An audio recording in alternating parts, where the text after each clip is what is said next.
What Cleveland did instead was create a quarterback room where the hierarchy is blurred, the expectations are confused, and every week feels like an ongoing audition with no clear winner. Drafting Gabriel and Sanders only 50 picks apart ensured that every conversation, every practice rep, every incomplete pass, and every coach's comment would fuel a firestorm. It placed the coaching staff in an impossible position, trying to decide between two rookies who both have talent, both have flaws, and both need a roadmap that the organization never fully developed. And as the weeks go by, that lack of direction has become painfully visible. Instead of clarity, there is chaos. Instead of progress, there is stagnation. Instead of a confident path forward, there is a franchise paralyzed by uncertainty. Inside the building, the coaching staff insists they are doing everything possible to help both quarterbacks grow. But outside, the fan base sees something very different. They see a franchise that drafted two rookies and ended up developing neither. They see a coaching staff that praises one quarterback but plays the other. They see a team losing games because of mistakes at every level, and yet the only people held accountable are the fans who show up and pour their hearts into a product that keeps falling short. They see the same cycle repeating, the same confusion, the same familiar disappointment that has defined the Browns for far too long. And now, after Stefanski's comments, a new layer has been added to the frustration. Because praising Shedeur Sanders so publicly without giving him an opportunity feels less like support and more like an admission that the team's problems are deeper than anyone wants to acknowledge. It implies that behind the curtain, the coaching staff is aware that Sanders might be the more dynamic option. That he might be the one with the higher ceiling.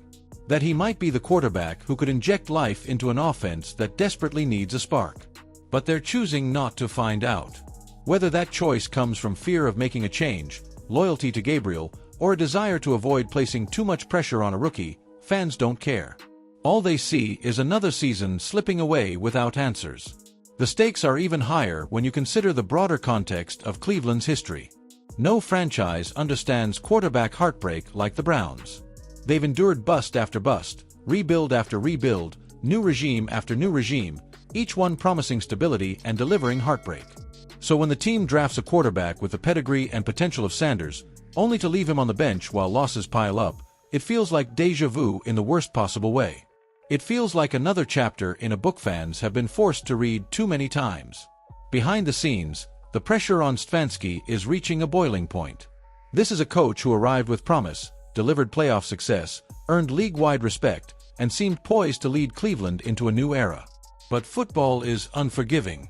A string of poor results, special teams disasters, quarterback uncertainty, and an angry fan base can erase goodwill quickly. Reports out of Cleveland suggest conversations are already being had.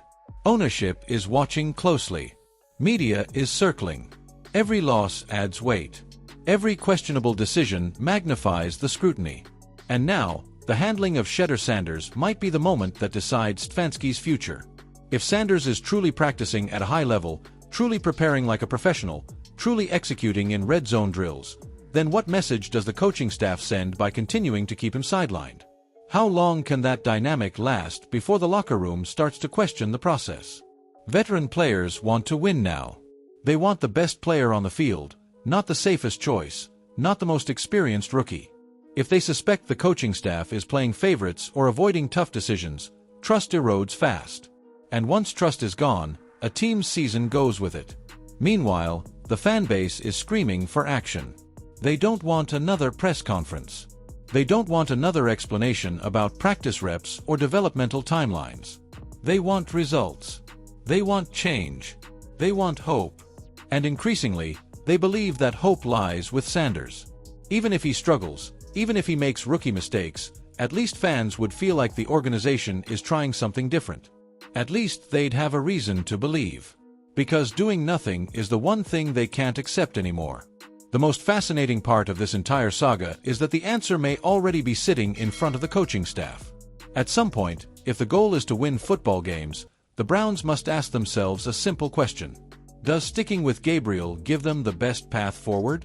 Or is it time to roll the dice and see if Shedeur Sanders can bring something that has been missing all season? That spark. That energy. That unpredictability. That hope. No one knows what Sanders will look like in an NFL game, and that mystery is exactly what excites fans. Because maybe, just maybe, He's the one who changes everything. In the end, Kevin Stefanski's comments have only intensified the spotlight. By praising Sanders so emphatically, he raised expectations without providing clarity. He reassured fans that Sanders is progressing, but refused to let that progress translate to the field.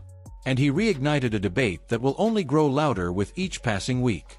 The Browns are teetering on the edge of another lost season, and if something doesn't change soon, the consequences could reshape the franchise yet again. The coming weeks will reveal everything. Whether Stefanski truly believes in Sanders, whether Gabriel can rebound, whether the coaching staff is willing to take risks, and whether the Browns are finally ready to break the cycle that has haunted them for decades. Cleveland is desperate for a future they can believe in. Sanders might be that future. But until he steps onto the field, all anyone can do is speculate, argue, and hope. Before you head out, what do you think Cleveland should do next? Should the Browns give Shedeur Sanders his shot now, or ride out the season with Gabriel? Do you think Stefanski is protecting Sanders or protecting himself? And is this quarterback controversy the breaking point for the franchise? Share your thoughts below, and make sure to like this video and subscribe if you want more in-depth, dramatic breakdowns just like this one. Your support helps us keep bringing you the stories that matter most in the NFL world.